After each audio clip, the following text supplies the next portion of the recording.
Let me say something that's going to make half of you smash the dislike button before I even finish the sentence. Japan is going to eliminate Brazil from this World Cup. Pause. Because I'm not trolling you. I'm not farming rage clicks. I'm not doing this for the algorithm. I genuinely believe, with data, with history, and with everything I've seen from these two squads, that Japan has a legitimate, real path to knocking out the five-time World Cup champions. So sit down, buckle up, because by the end of this video, even the biggest Brazil fan watching is going to have a little voice in the back of their head saying, what if he's right?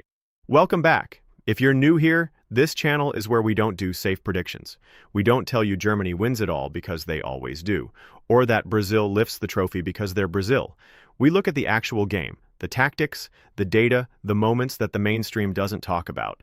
Today we are breaking down a potential Japan versus Brazil knockout clash, what it would look like, why it's more dangerous for Brazil than anyone wants to admit, and why Japan in a knockout game is an entirely different animal than Japan in a group stage game. Let's get into it. First, let's talk about who Japan actually is at this point, because too many people are still picturing the Japan of 2006. Cute team, showed up, went home. That is not this Japan. Qatar, 2022. Japan came into a group with Germany and Spain, two of the most decorated European programs in history. The entire footballing world penciled them in for an early exit. Instead, Japan beat Germany 2-1, then beat Spain 2-1. They topped the group, and then in the round of 16, they took Croatia, a team that reached the final 4 years earlier, to penalties. That's not a fluke. You don't fluke your way past Germany and Spain in the same group. Now think about what's happened since then. Japan's pipeline into European football has absolutely exploded. We're talking about players logging serious minutes at top clubs across the Bundesliga, Serie A, and the Premier League. These are not bit part players. These are starters, contributors, men who play big games regularly and don't flinch. Their tactical identity is crystal clear: compact defensive shape, disciplined pressing triggers, and devastating counterattacks. They defend from the front, they protect the middle, and they wait for you. And the moment you relax, boom, 2 goals before you even process what happened. Sound familiar? It should, because that's exactly what they did to Germany. That's exactly what they did to Spain. Now let's talk about Brazil. And look, I love Brazil. The flair, the history, the culture, the football. It's beautiful. But loving a team doesn't mean pretending they have no weaknesses. And Brazil has a very specific weakness that Japan is perfectly built to exploit. Brazil loves to attack. And I mean loves it. Their fullbacks push high, their wingers cut inside, their midfield gets forward. At their best, they're breathtaking going forward. But that commitment to attack leaves space. Real space. Genuine, dangerous, exploitable space in behind the defensive line. And what is Japan's entire offensive system built around? Running into space behind the defensive line on the counter. It's almost poetic. Brazil's biggest strength could be Japan's greatest weapon. There's also this. Brazil in knockout football under pressure is not the same as Brazil in the group stage rolling over smaller opponents. Their last actual World Cup title was 2002. Since then, quarterfinal exits, semifinal disasters, the 7-1. Every tournament, there's this weight of expectation that becomes almost paralyzing. Meanwhile, Japan plays with zero pressure. Nobody expects them to win. Every game they survive is a bonus. That psychological edge, that fearlessness, is worth more than any tactical edge you can draw on a whiteboard. And let's talk about set pieces. Brazil is not a great defensive set-piece team. Japan is organized, physical at the back, and they score from set pieces. Corners, free kicks. That's a real threat in a match that could be decided by one moment.